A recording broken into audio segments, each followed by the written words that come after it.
C'est sans doute un moment que personne n'attendait. Et qui a foutu un bordel monumental.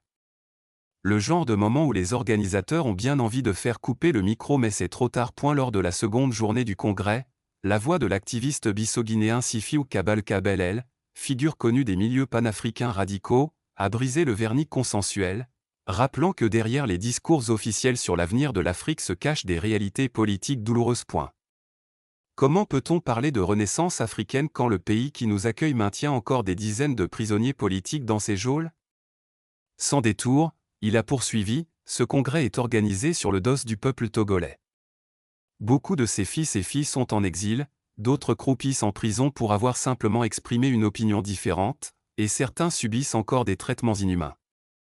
En dénonçant la situation des prisonniers politiques au Togo, l'orateur a mis en lumière une contradiction fondamentale. Sa charge n'était pas seulement dirigée contre Lomé, mais également contre une tendance plus large, celle d'un panafricanisme institutionnel qui peine à se confronter aux pratiques autoritaires persistantes sur le continent. Sifiou Kabalka a replacé son propos dans une perspective historique, rappelant l'assassinat du premier président togolais, Sylvanus Olympio, le 13 janvier 1963.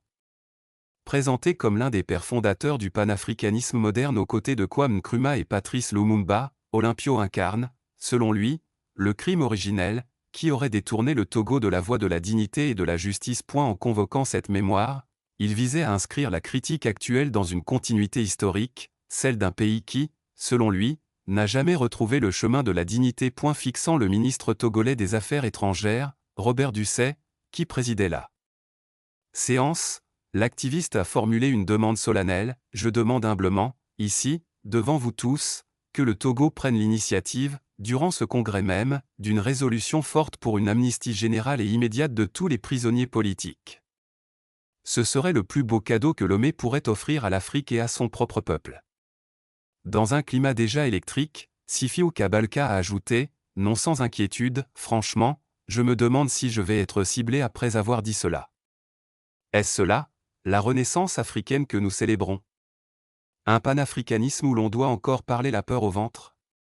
L'interpellation directe au ministre, avec la demande d'une amnistie générale, a en effet donné à ce moment une portée symbolique forte. Et si Franklin Nyamsi et Claude Iciar étaient cohérents, voilà le type de discours qu'ils auraient dû tenir. Bref. Qui pensez-vous de cette intervention? Vos avis m'intéressent. Géry Tama.